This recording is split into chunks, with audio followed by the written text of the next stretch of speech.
pansin na natin yan. Na in fact, parang nakikita ko na ngayong script na gusto nilang gawin na ma mapawalang sala yung mastermind.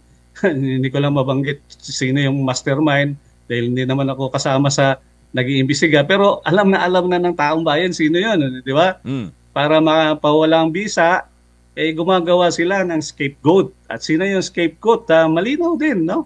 Na ididiin nila dyan si dating Congressman Saltico.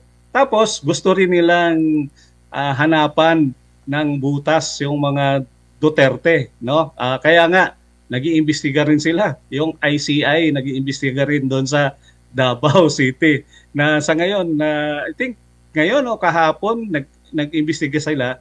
Unfortunately, ang dapat na tignan nga nila ngayon yung dito sa Cebu, no? Dahil malawakan yung pagbaha sa Cebu, eh dapat puntahan nila dito, tulungan nila yung mga biktima ng pagbaha dito sa Cebu, hindi doon sa Davao City. Nakakatawa nga, MJ, itong script na gustong gawin ng BBM administration. Pero hindi na tayo paluloko eh. Alam na ng taong bayan ano yung script na yan eh. Ano? Mm. So, tama yun yung nag-comment dyan eh, para ilihis at idikit yung uh, apelyedong Duterte sa issue na to at may karugtong din ito doon sa paktakbo, no? Na yung iniisip nila kasi 2028 na eh. Kapag tumakbo si VP Inday Sara, no, na isang Duterte, ay dapat mapigilan yan at idikit yung apelyedong Duterte dito sa flood control projects na ito. Tsaka sa first 3 years naman na attorney ng kasulukuyang administrasyon, hindi naman natin narinig na may ganoong pagsisiyasat o may ganoong pagkwestiyon sa nasabing proyekto. Ngayon lang natin ngayon lang to lumabas na question o nahakbang sa gitna po ng issue sa flood control. Pero magkagayon man, sinabi po ng Malacanang attorney na wala pong kaugnayan o has nothing to do ang President Marcos Jr. sa pagpapaimbisiga ng Kamara sa Dolomite Beach project. Anong masasabi po nyo dyan, attorney, bilang former Undersecretary ng DENR ng former administration? Well, ano pa ba ang mga salita ng Malacanang na dapat natin paniwalaan? Kasi marami namang sinasabi yung Malacanang na ganito, pero ang totoo ay hindi, di ba? Well, sige, tanggapin natin at face value yung sinasabi na wala silang kinalaman, pero marami na tayong karanasan na MJ na sinasabi, wala kaming alam dyan, pero sa totoo lang meron. No? Katulad na lang sa pagpahuli kay President Rodrigo Duterte. Hindi inaamin na meron silang hand, pero may mga ebidensya na nakikita tayo na mismo ang Pangulo, ang utak. No, ang ibig sabihin, yung Malacanang may alam, no? So, 'yon. Opo, tsaka hindi lang naman ang Dolomite Beach ang restoration project, coastal restoration project ng nakaraang administrasyon. Naalala po niyo yung matinding ginawa sa Boracay, attorney? Yes. Mas Tama matindi 'yon. 'yon, attorney. Yeah. Oo, yung Boracay, no? 'Yun yung pinaka ako na ano ko 'yon, na abutan ko 'yon dahil sa totoo lang sa ako yung sa solid waste management na in charge, USEC for the solid waste management. At may report ako tungkol doon sa solid waste management na hindi batay sa batas sa RA 9003, no? At naipasa ko 'yan kay Secretary Roy Simato. At yan din yung report na nalaman ng ating dating presidente Rodrigo Duterte at kaya nagkaroon siya ng pangamba nga kung hindi aayusin itong Boracay na to 10 years from yung taon na yon ay wala na tayong maipagyabang na Boracay, no, sa ating bansa. No? Kaya talagang may political will, maraming nagreklamo, maraming kritiko, pero talagang ginawa niya yung Boracay projects na yan. At ngayon, nakikita naman natin ano ang resulta, no? Kaya nga lang may mga reports na naman na MJ na ako na nababalitaan na tila hindi rin sinusuportahan itong Boracay project na ito dahil Duterte project ito. So yun, masamang governance talaga. Lahat na lang, attorney, no? Lahat na lang eh. Lahat na lang. Oo, attorney, sa mga kababayan po natin, no, na patuloy pong nanonood at sumusubaybay sa lahat po ng ating mga palatuntunan at sa mga nagaganap po ngayon sa Pilipinas, ano po ang inyo pong payo sa kanila, Yusek, sa mga issue ngayon concerning the Dolomite Beach Project at iba pang mga proyekto ng DENR dati na nakikita po ninyo na maaari ding silipin ng kasulukuyang pamahalaan? Ang pakiusap ko sa ating mga kababayan ay magmatsyag tayo. No, wag tayo padala sa mga fake news na binabalita ng mga alam mo na, yung mga vloggers na sinasabi nilang yung ito daw yung katotohanan, no. Alam na natin ano yung totoo talaga, no. Una-una yung flood control projects ay talagang ano yan, may massive ang corruption diyan. Alam na natin yan. Alam na natin na sino-sino yung mga responsableng tao diyan, no? At maraming dapat na tanungin tayo sa gobyerno na ito, no? Halimbawa, yung sa PhilHealth lang ay naibalik na ba yung 80 billion o yung 69 billion, no? Kasi until now wala pa tayong nababalitaan. No, dapat ito yung mga pinagtutuunan ng pansin ng House of Representatives sa kanilang mga investigasyon, no? Kamusta na yung kabuhayan ng ating mga kababayan?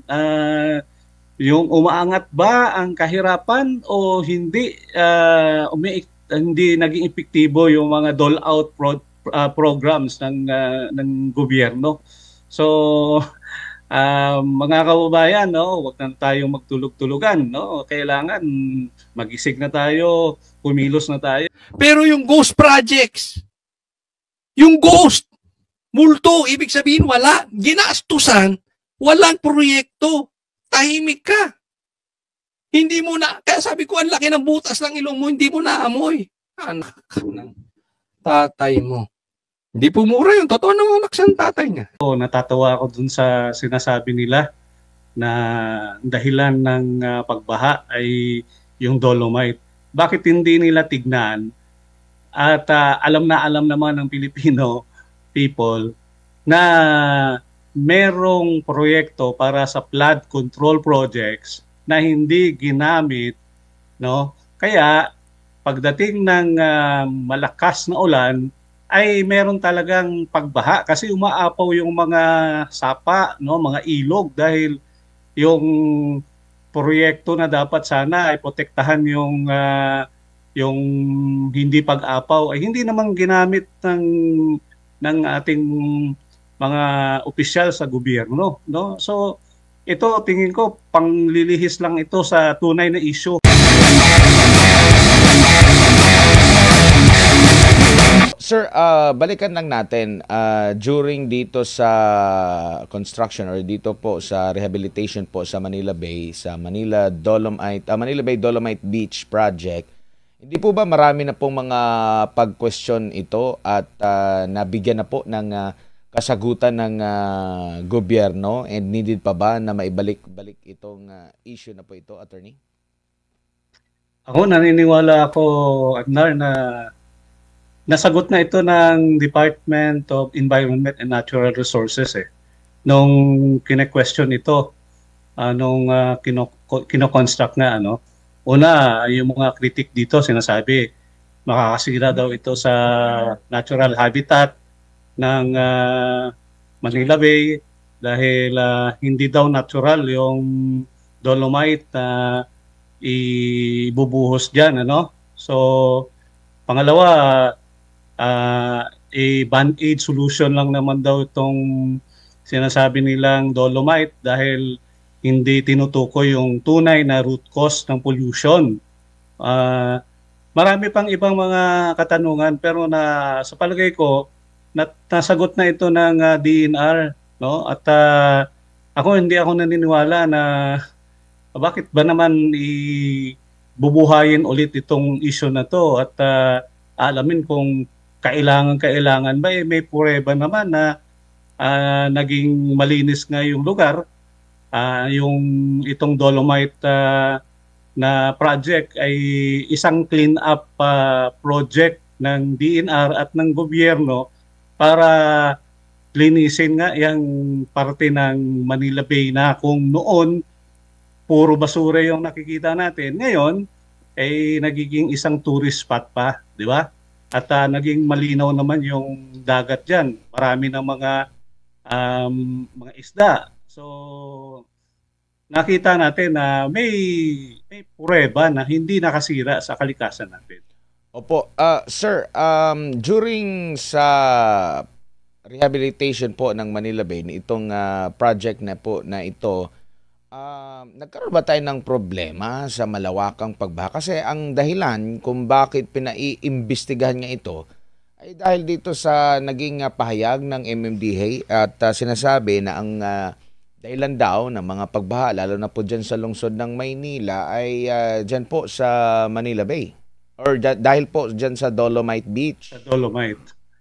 Ewan ko, no? Pero ako, natatawa ako dun sa sinasabi nila na dahilan ng pagbaha ay yung Dolomite. Bakit hindi nila tignan? At alam naman ng Filipino people na merong proyekto para sa flood control projects na hindi ginamit, no? Kaya pagdating ng malakas na ulan ay meron talagang pagbaha kasi umaapaw yung mga sapa, no, mga ilog dahil yung proyekto na dapat sana ay protektahan yung hindi pag-apaw ay hindi naman ginamit ng ating mga opisyal sa gobyerno, no? So ito tingin ko panglilihis lang ito sa tunay na issue ng pagbaha, no? Pinagyabang pa nga ito ni President Bongbong Marcos nung sa isang SONA niya, no, na meron ng 5,000 plus na flood control projects. Pagdating ng 3 araw ng kanyang SONA, na fact check siya ng kalikasan at bumaha. So ang tanong ngayon ng taong bayan, saan yung mga flood control projects? At nakita na natin, ang daming ghost projects, daming substandard projects. Yun ang tunay na dahilan. Hindi yung dolomite projects na yan. Tingin ko. Opo. Nakikita nyo po ba na dahil hindi comprehensive, hindi magkakaugnay yung mga possible na mga flood control projects, kaya ang dahilan parang pinipingpong lang yung tubig baha at the end, imbis na hindi magtipunog, hindi magkaroon ng mga pagbaha dito sa mismong pinakasyudad, imbis na ma-release sa karagatan, sa karagatan, kaya po ito yung nagiging dahilan na nalubog tayo sa tubig baha dahil hindi komprehensibo po yung ating flood control. Tama yan, no? Hindi na nga komprehensibo, kinurakot pa yung pera. Imagine billions, malapit sa trillions. Kung yung pera na yan ay ginamit at parte ng pera gumawa ng isang comprehensive anti-flooding program, ay baka hindi natin naranasan yung pagbaha, no? Hindi imposible yung pagpigil sa pagbaha dahil marami na tayong alam na mga bansa na talaga noon binabaha sila, ano?